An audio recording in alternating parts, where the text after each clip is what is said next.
Halo Sobat Entrepreneur, selamat datang kembali di channel YouTube saya.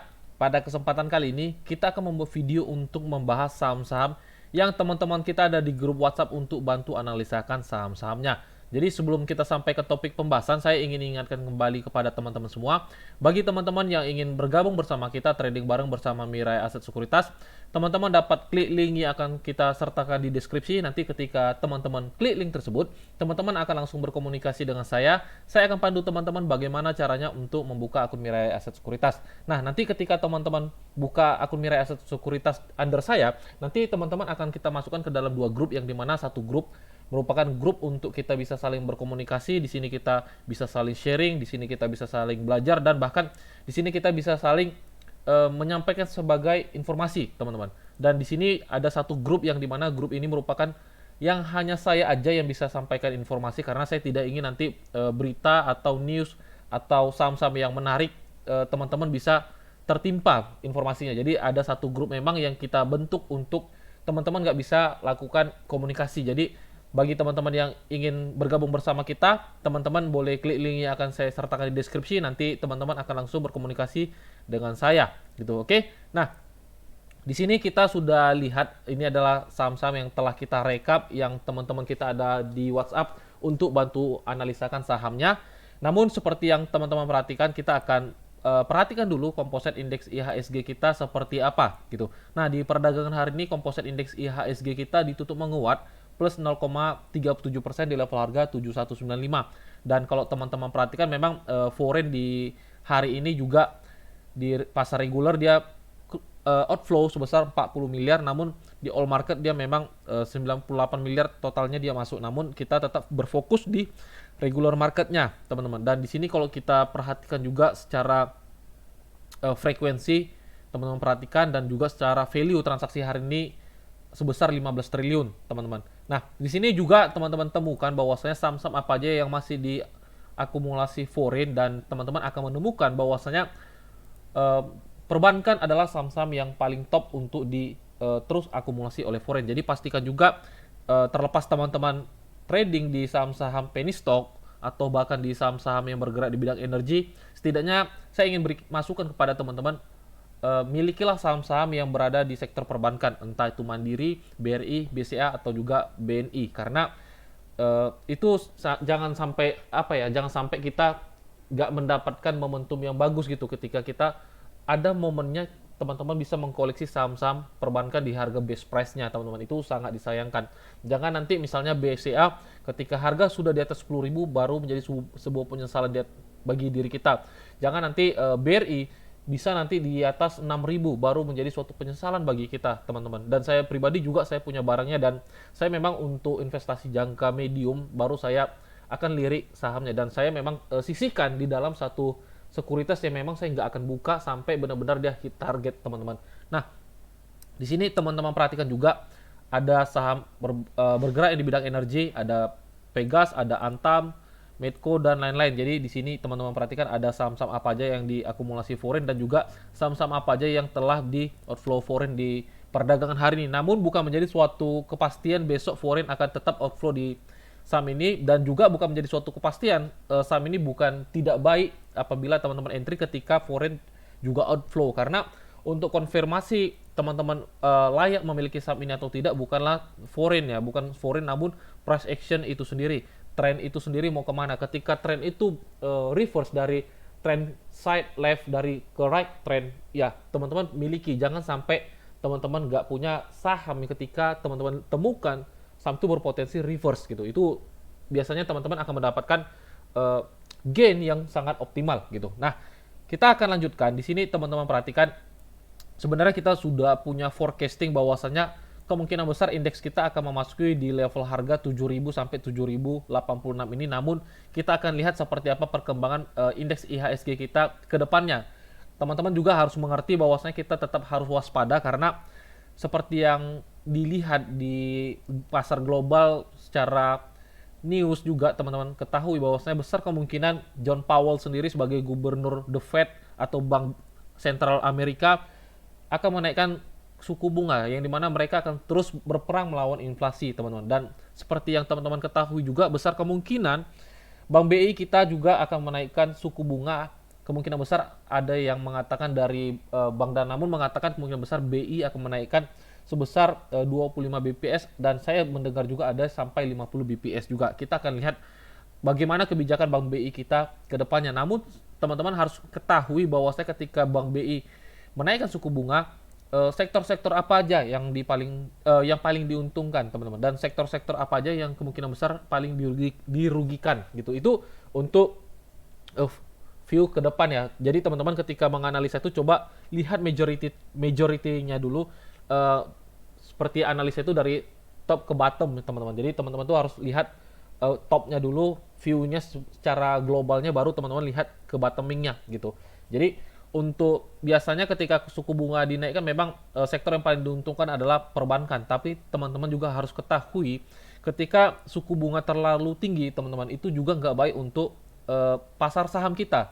Karena apa? Teman-teman harus ketahui ketika suku bunga terlalu tinggi, tentu para investor tuh lebih tertarik masuknya itu ke obligasi ya, karena imbal baliknya itu pasti tinggi ketika suku bunga tinggi. Jadi akan ada efek jangka pendek yang akan terjadi di bursa kita ketika suku bunga terlalu tinggi. Jadi teman-teman juga harus ketahui ya, bukan berarti ketika suku bunga mengalami kenaikan dan ternyata itu berdampak jangka panjang untuk indeks kita. Sebenarnya enggak. Kemungkinan besar kalau seandainya suku bunga naik misalnya dan komposit kita katakan melemah, itu bukan menjadi suatu hal yang ditakutkan ya, tapi itu menjadi suatu apresiasi kepada investor, yang dimana kemungkinan besar mereka akan alihkan uangnya ke dalam sebuah obligasi, yang dimana tentu nilai imbal baliknya itu jauh lebih tinggi dan bahkan lebih aman ya dibanding pasar saham. Itu suatu hal yang lumrah. Namun ketika suku bunga dinaikkan, pasar saham terus uptrend, bahkan mengapresiasinya secara positif,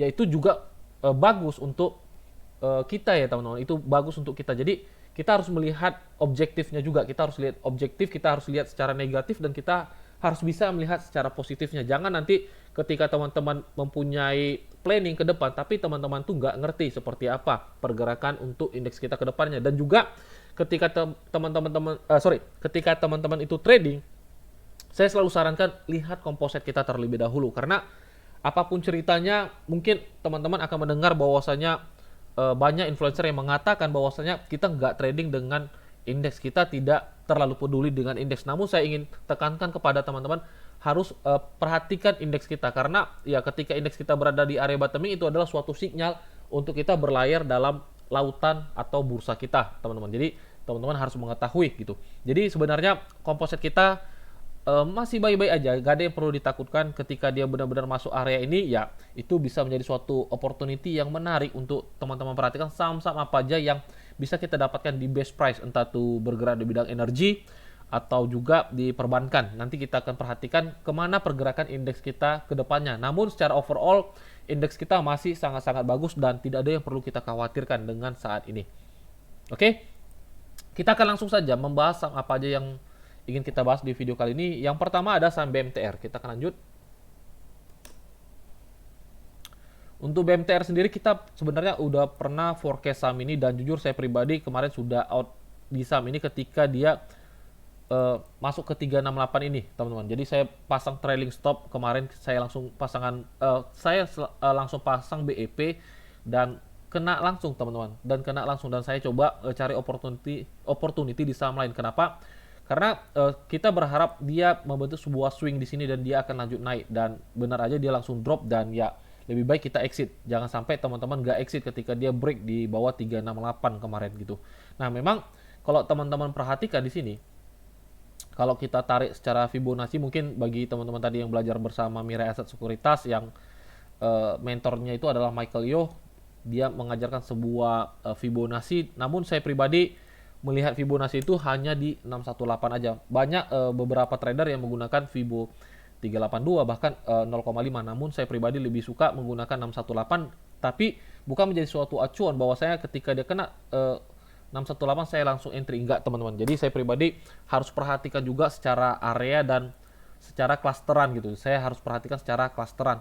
Nah, sebenarnya di sini memang teman-teman perhatikan terjadi suatu rejection. Kalau teman-teman perhatikan terjadi suatu rejection yang dimana ada standby buyer yang selalu membeli BMTR ini di area-area ini. Namun teman-teman perhatikan tekanan seller di sini cukup kuat, dan di sini juga areanya sudah tidak fresh teman-teman. Sebenarnya kalau teman-teman ingin buy on weakness atau ingin spekulasi buy di saham ini, ya teman-teman bisa lakukan.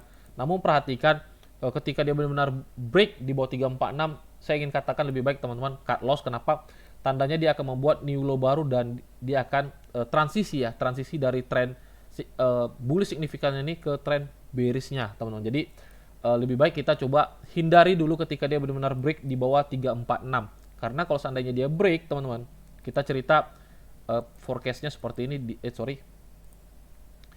dia up, dia membuat new high tidak lebih tinggi dari ini, dia membuat lower high, dia break, dia membuat lower low, lower high, dan lower low gitu. Jadi ya lebih baik teman-teman perhatikan area key level pentingnya aja. Kalau seandainya teman-teman ingin buy on weakness dan manfaatkan technical rebound, areanya cukup menarik untuk diperhatikan. Namun harus diingat juga, kalau seandainya besok dia break di bawah 346, wajib cut loss saham BMTR ini sendiri gitu, oke? Nah, selanjutnya saham BBRI. Saham BBRI ini juga di grup kita sudah pernah kita reminder kembali bahwasanya apabila teman-teman ingin coba average up saham BBRI, teman-teman boleh perhatikan areanya, dan di sini teman-teman dapat lihat di hari Jumat kemarin kita telah call juga saham BBRI. Kita call saham itu di 4.100 teman-teman. Kita sudah 4.510. Jadi kalau seandainya teman-teman yang sudah masuk, ya teman-teman bisa hold sahamnya gitu. Jadi jangan sampai dia naik dikit teman-teman jual, sangat disayangkan nanti teman-teman gitu.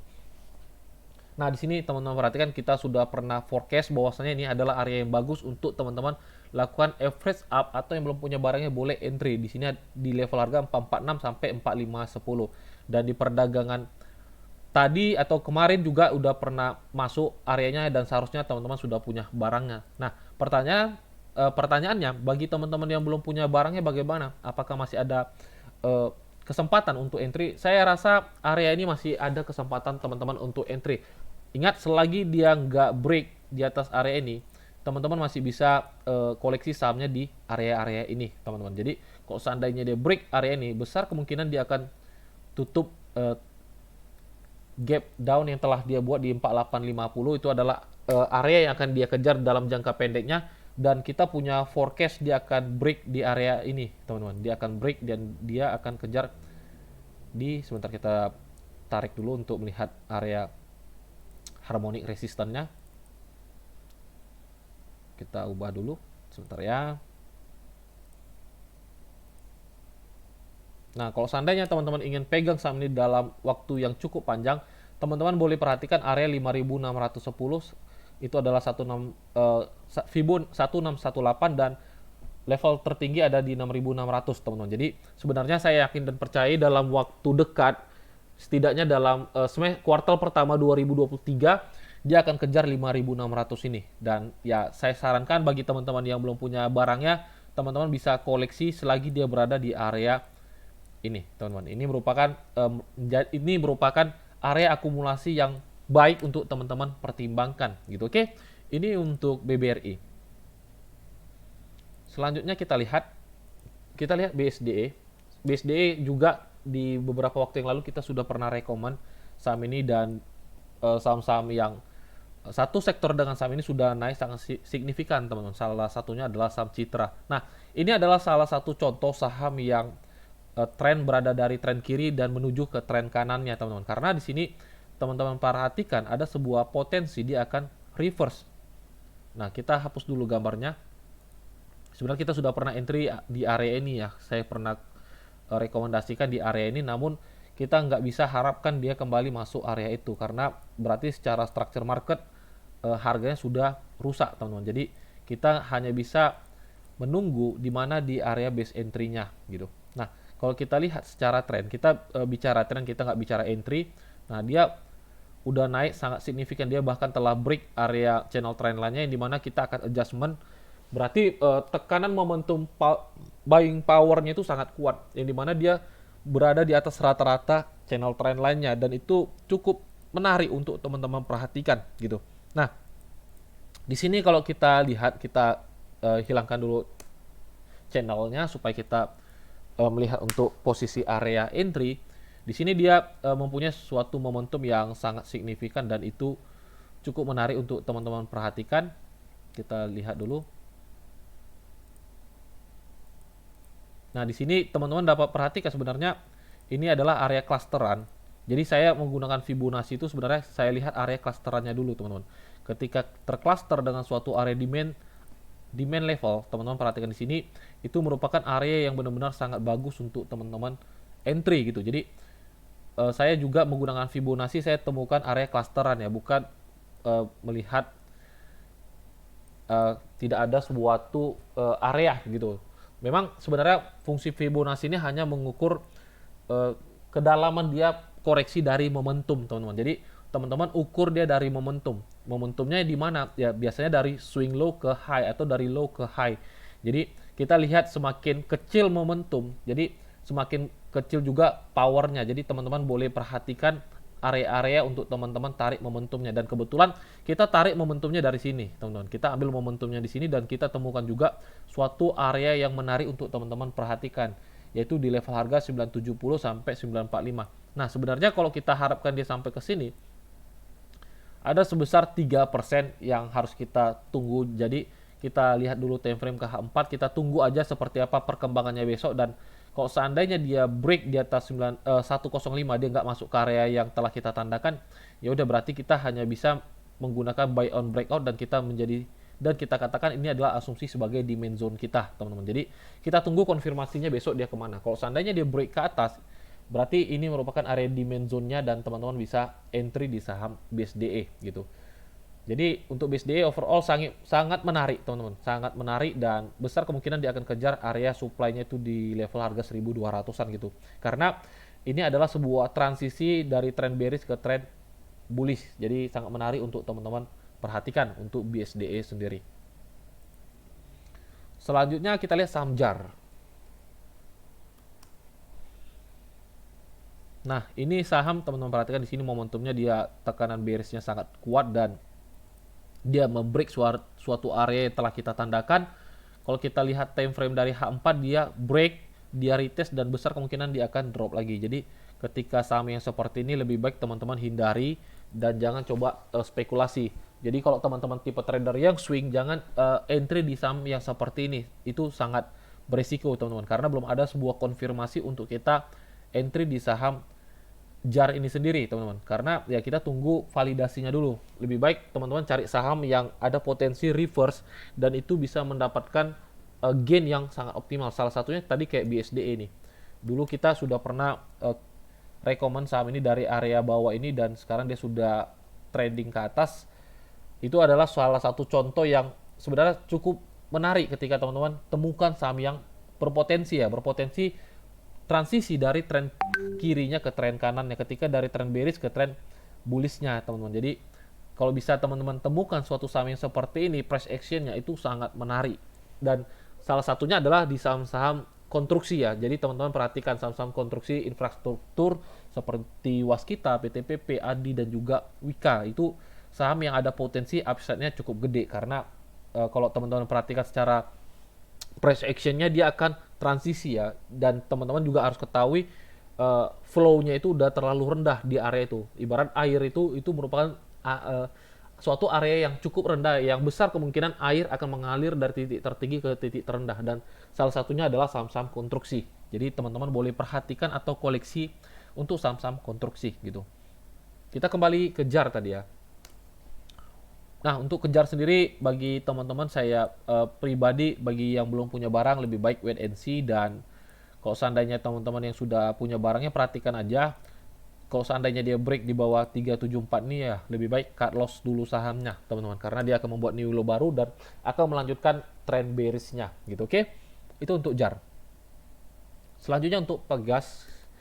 Jadi untuk Pegas sendiri juga saya sudah entry ya, jujur saya entry lagi tadi barangnya, saya masuk kembali lagi tadi barangnya di area 1775, saya entry, dan saya entry dengan 90% dana saya ya, saya langsung entry 90% dana saya di saham Pegas ini, karena saya lihat ketika dia sentuh suatu area di 1765 ini terjadi suatu demand yang mulai masuk ke pasar. Tadi saya perhatikan di area bidnya, dan benar aja ketika saya melihat suatu asumsi yang seperti itu, saya langsung entry, teman-teman. Karena saya langsung punya forecast bahwasanya kalau seandainya harganya break di bawah 1765, ya saya akan cut loss saham ini, dan saya mempunyai asumsi low risknya itu gitu. Makanya saya langsung masuk 90% dengan aset saya sendiri gitu, teman-teman. Dan juga teman-teman harus ketahui bahwasanya saham ini belum merilis laporan keuangannya. Jadi kita juga mempunyai forecasting saham ini akan merilis laporan keuangannya dan akan mempunyai hasil yang bertumbuh, karena ya saham sektor energi itu lagi hype. Jadi bukan nggak mungkin ya, tapi kecil kemungkinan laporan keuangannya itu akan jelek atau tidak bertumbuh gitu. Jadi kita tunggu aja Pegas ini mau kemana. Namun secara price action masih sangat menarik untuk teman-teman perhatikan. Dan secara foreign juga tadi kita lihat juga masih di terus akumulasi, teman-teman. Kita lihat Pegas, dan di hari ini dia mulai diakumulasi cukup banyak ya, dengan sebesar 37 miliar di perdagangan hari ini. Jadi bagi teman-teman yang punya barangnya sih, saya masih still hold sahamnya.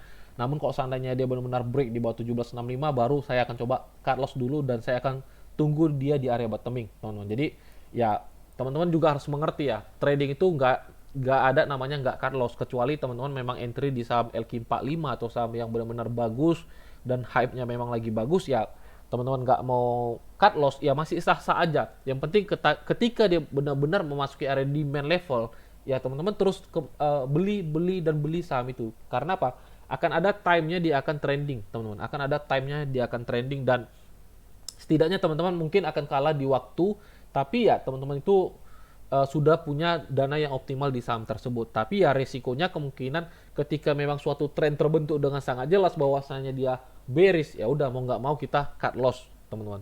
Mau nggak mau kita cut loss, dan ya pasti cut loss-nya itu cukup gede karena hasil dari namanya gumpalan bola salju yang terus kita akumulasi, teman-teman. Itu bukanlah menjadi suatu hal yang salah, saya pribadi katakan, karena kita sudah punya plan-nya, teman-teman. Kita sudah punya plan-nya dan kita tahu apa yang kita lakukan. Yang paling berbahaya adalah ketika teman-teman entry trading dan tidak siap untuk melakukan cut loss. Itu yang sangat berbahaya, karena ketika harga teman-teman misalnya entry dan rupanya harga masuk ke area cut loss kita, nah teman-teman terkejut, itu adalah tandanya bahwa kita nggak siap masuk ke market, teman-teman. Jadi pastikan ketika teman-teman sudah siap masuk ke market tuh, ya ukur dulu risk to reward ratio-nya gitu. Teman-teman harus ukur dulu risk to reward ratio-nya, karena yang bikin kita survive di market itu bukan masalah dapat besar profit atau bagaimananya, tapi bagaimana caranya teman-teman bisa mengukur risk to reward ratio teman-teman ketika sekali entry gitu. Itu yang paling penting. Jadi misalnya nih teman-teman udah disiplin cut loss 5%, ya setidaknya TP teman-teman tuh jangan sampai di bawah 5%. Minimal 1,5 dibanding 5%, setidaknya ya 7-8%, itu udah minimal kali, teman-teman. Jadi coba disiplin dan jangan baper ketika cut loss, teman-teman. Jangan baper, dan teman-teman jangan juga ketika misalnya teman-teman masuk ke dalam satu grup A, ya kan, rupanya di situ teman-teman nggak cocok nih, tiba-tiba teman-teman sering cut loss, tiba-tiba pindah ke grup B. Percayalah, kemanapun teman-teman tuh nggak akan dapat apa-apa di market. Karena yang bisa membuat kita survive di market itu bukan masalah grup, teman-teman, tapi diri kita sendiri. Jadi jadikan grup itu sebagai navigator atau tempat untuk kita belajar. Supaya apa? Supaya setidaknya 6 bulan sampai 1 tahun ke depan kita bisa survive di market secara mandiri. Jadi jangan sampai kita jadi baby trader ya, yang selalu dulu disuapin ya. Jangan sampai seperti itu. Mungkin kita dalam waktu yang sekarang kita perlu suatu grup yang dimana itu menjadi suatu wadah untuk kita belajar dan mendapatkan suatu informasi. Tapi ya jangan nanti teman-teman bukan nggak cocok ya, tapi memang diri kita yang tidak disiplin dan kita katakan grup ini nggak bagus. Jangan sampai seperti itu. Tapi lebih baik kita evaluasi dulu yang salah di mana, apakah risk to reward ratio atau cara trading kita yang terlalu agresif. Kita kembalinya di situ, teman-teman. Dan saya pribadi jujur di minggu ini saya udah cut loss, salah satunya BKSL, saya sudah cut loss. Dan saya juga cut loss di saham Axio, teman-teman. Dan apakah saya baper? Ya, saya nggak baper. Kenapa? Saya udah siapkan resikonya gitu. Saya udah siapkan resikonya, dan ya sekarang saya sudah running profit di saham Pegas ini, dan seperti yang saya katakan, saya sudah masuk sampai 90% aset saya di saham Pegas ini, dan ya saya udah running profit, dan kita berharap kedepannya dia akan terus running profit dan menutupi cut loss kita di saham Axio dan juga BKSL gitu. Oke, itu untuk Pegas ya. Overall masih layak untuk teman-teman pegang. Kita akan lanjutkan supaya tidak terlalu lama. Selanjutnya saham Arto kita lihat. Saham Arto kita perhatikan dulu.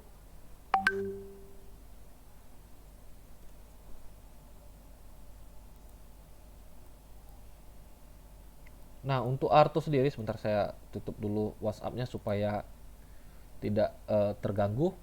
Kita lihat dulu secara majority time frame daily-nya.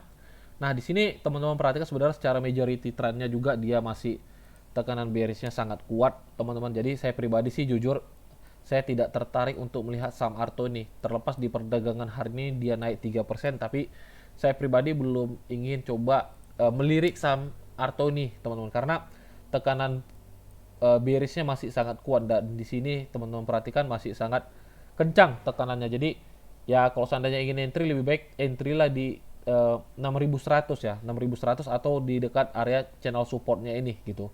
Jadi bagi teman-teman yang ingin entry di Arto ya saya harapkan manfaatkan technical rebound aja, jangan coba-coba hold terlalu saham ini karena secara majority trendnya itu dia bearish gitu.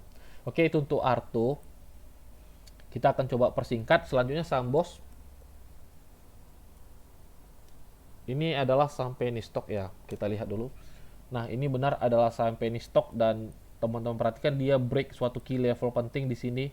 Nah, biasanya saham ketika dia break suatu key level penting seperti ini, teman-teman, dia akan transisi, biasanya seperti itu. Jadi, teman-teman boleh perhatikan ke depannya seperti apa. Namun, saya punya forecast kemungkinan besar saham BOS ini kalau nggak besok drop lagi, dia akan coba penetrate ke atas, baru dia akan drop dan seperti ini. Biasanya seperti itu.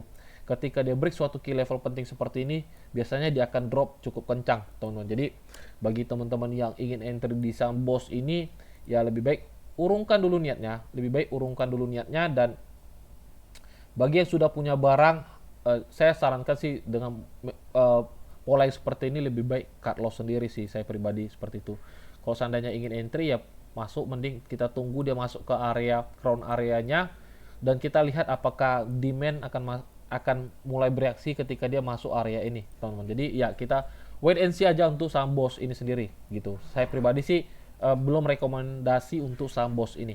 Nah, selanjutnya kita lihat saham Bumi. Kita perlihatkan untuk saham Bumi. Untuk saham Bumi ini juga saya pribadi jujur saya udah berulang kali katakan saya sendiri belum pernah entry di saham Bumi ini, jujur aja teman-teman. Karena saya juga melihat track record saham ini cukup kurang baik dan ya terlepas sahamnya bullish seperti ini kemarin, jujur saya pribadi belum pernah entry di saham Bumi ini gitu. Nah, di sini teman-teman perhatikan sebenarnya secara channel trend lainnya dia telah break ya, dia telah break ke bawah dan seperti yang kita katakan sebelumnya, saya udah pernah call beberapa kali atau sudah pernah warning kan saham ini. Saham ini punya histori yang sangat buruk, teman-teman. Saham ini mempunyai histori yang sangat buruk yang dimana dari harga 500 jatuh ke 50. Dan ya teman-teman perhatikan nih, dia di harga 200 dan ya nggak menutup kemungkinan bisa jatuh ke 50. Jadi ya teman-teman jangan sampai coba hold erat-erat saham yang seperti ini. Sangat beresiko untuk portofolio teman-teman gitu. Itu sangat berbahaya ya, itu sangat berbahaya.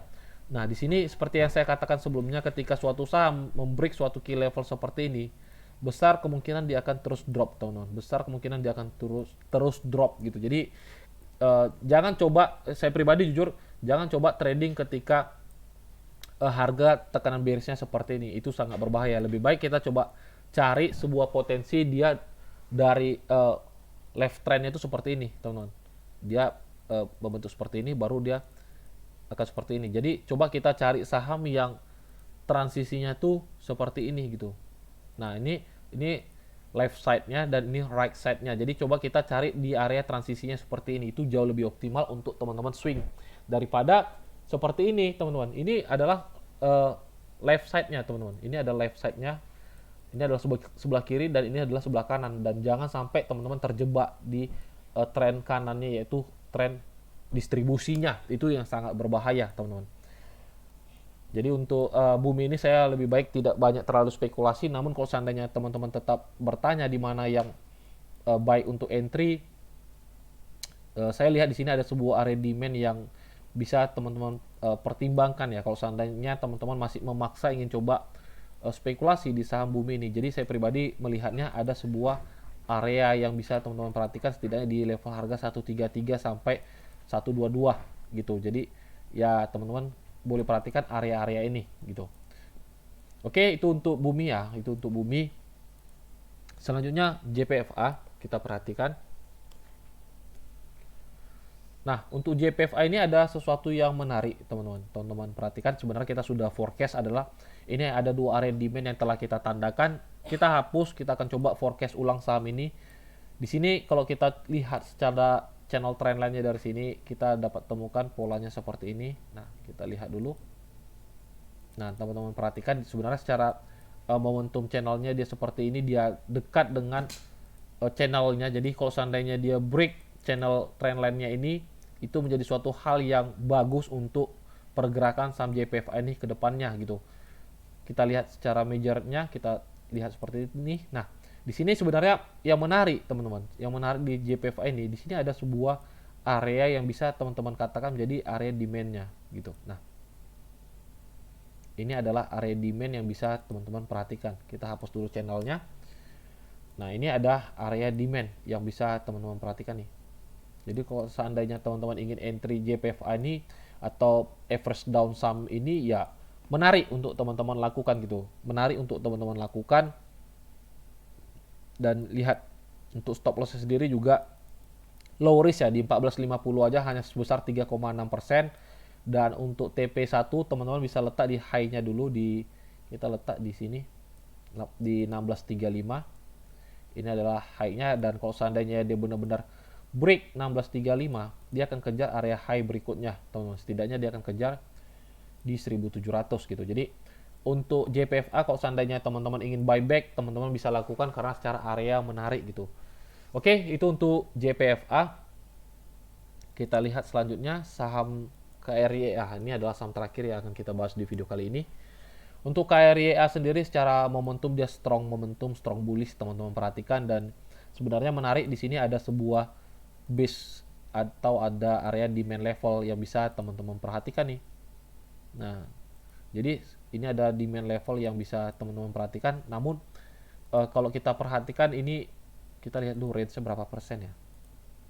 Oh, ada 20%. Jadi sangat gede ya. Itu sangat gede. Tapi kalau seandainya teman-teman ingin coba spekulasi, manfaatkan trennya, ya teman-teman bisa lakukan. Kita lihat dulu seperti ini. Nah, kalau seandainya teman-teman ingin entry, bisa aja selagi dia di atas 346, teman-teman bisa lakukan spekulasi buy. Teman-teman bisa lakukan spekulasi buy. Stop lossnya sendiri cukup gede di 342 itu sebesar 7,5%. Jadi saya rasa lebih baik kita tunggu dia penetrate ke bawah dulu. Kita kecilkan time frame-nya seperti ini. Nah, jadi kalau seandainya teman-teman ingin entry, lebih baik tunggu dia penetrate ke bawah dulu setidaknya. Bentar ya, kita tandakan dulu areanya. Nah, setidaknya masuk ke 362 ya. Kita lihat di 362. Nah, stop lossnya baru bisa sebesar 5,5%, teman-teman. Jadi kalau seandainya teman-teman ingin enter di saham KRYA ini, perhatikan dulu resikonya ya. Perhatikan dulu resikonya. Jadi kalau seandainya ingin entry, perhatikan dulu resikonya. Kalau seandainya entry di 370, resikonya itu sebesar hampir 8%, dan itu cukup gede ya untuk secara risknya. Nah, untuk TP setidaknya teman-teman lihat ada di 436, itu adalah area harmoni resisten yang kemungkinan besar dia akan tuju. Secara momentum sangat bagus, namun secara area aja teman-teman perhatikan, boleh lihat di level 346 sampai 362, itu adalah area yang bagus untuk teman-teman perhatikan untuk follow the trend saham KRYA ini sendiri gitu. Oke. Ini untuk KRYA, dan mungkin ini saham terakhir yang kita bahas di video kali ini. Semoga saham yang kita bahas di video kali ini bisa menjadi suatu insight atau suatu referensi bagi teman-teman semua. Kembali saya ingin ingatkan kepada teman-teman semua, bagi yang ingin bergabung bersama kita, trading bareng bersama Mirai Aset Sekuritas, teman-teman dapat klik link yang akan saya sertakan di deskripsi. Nanti ketika teman-teman klik link tersebut, teman-teman akan langsung berkomunikasi dengan saya. Saya akan pandu teman-teman bagaimana caranya untuk membuka akun Mirai Aset Sekuritas. Oke, sampai di sini aja videonya teman-teman. Sampai jumpa di video-video selanjutnya. Salam entrepreneur.